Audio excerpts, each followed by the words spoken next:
Hello everybody, welcome to Old Boy and Georgia Guitars and More. Tonight in this video I was going to try to do something a little bit different rather than repair or modification or review or whatever. Something I was wanting to talk about was, the latest news with Guitar Center. First off, it's, I've not got a axe to grind with Guitar Center one way or the other, any of them, their employees or nothing like that. So, it's not about none of that. And, also, why should you listen to me? What do I know? Well, I'm not a financial advisor or an economist or nothing like that, but I have owned, my own business, a small trucking company in the 90s and early 2000s, plus worked for another company where I was kind of, helped direct their marketing and business plan a little bit. So, like I say, this is just an opinion of mine. I'm not an expert on none of this, but, I just caught this news, and what the news is with Guitar Center is apparently they've missed another interest payment that they owed, which is kind of going to put them into a bankruptcy situation, whether, Chapter 11 or whatever. And, that's kind of the latest news. We know they've been struggling for a long time with this, and, a lot of this with the pandemic stuff hadn't helped anything. But anyway, it's kind of where we're at with that. And so why I say that Guitar Center doesn't matter is really basically it's a matter of supply and demand. So if Guitar Center goes out of business, there's still going to be a demand, and somebody's going to supply that. So people that are saying Guitar Center is too big to fail is kind of like saying Sears is too big to fail, or Montgomery Ward's too big to fail, or a lot of these other companies that people assumed were too big to fail. Where companies come in that are too big to fail basically are like manufacturers. Like an automotive company like Chrysler, GM, where if they fail, it's going to have a drastic impact on the market, on the whole economy, U.S. economy. Whereas, Guitar Center is not going to have Wall Street crash if they go out of business. So I feel like they're not too big to fail, that their supply and demand will be met, whether they're in it or not.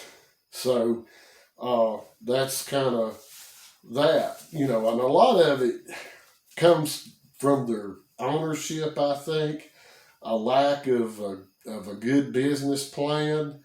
They were kind of too late on the online stuff. Their website is terrible. You've got Reverb, you've got eBay, all these other options out here that I just don't see. They were too late in the game to get into that. They took on way too much debt on other, with Musicians Friend or Musicians Warehouse, whatever they acquired. And, I know if they went under, it would have a big impact on their vendors. But, already they've shafted their landlords. They've shafted a bunch of their vendors. Every time they do a bankruptcy or a reorganization, somebody gets the shaft. So, as far as Gibson being, that's their big thing. Fender, a lot of companies, that's their main thing.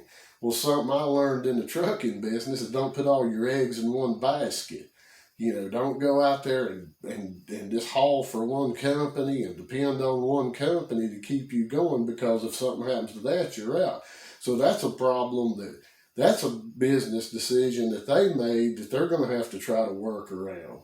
So, I'm just interested in everybody's opinion as to where they think this is going to go.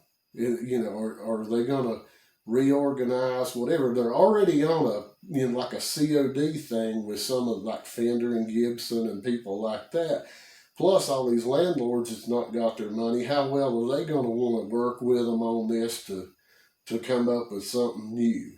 I mean, it looks like they've kind of burnt out their last chance to me on this. So this is just that was something that come out as kind of interesting. I know this is a lot different video than I normally do, but I think anybody in the audience, this affects them somehow. There's not nobody that's going to watch this video, most likely, that hasn't been in a Guitar Center, worked for Guitar Center, whatever.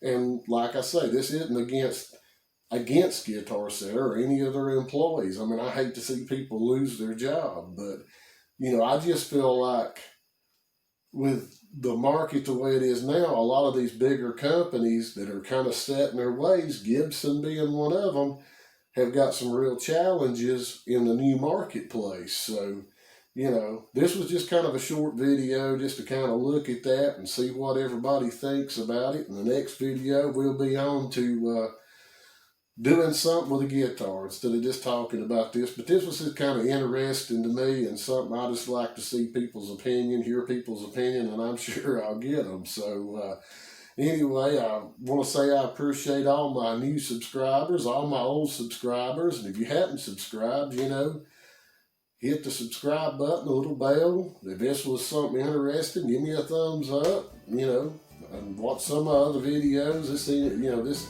Most of them aren't talking videos. So anyway, this was just a short video to put that out there and get some people's input and opinion on. And until next time, see you.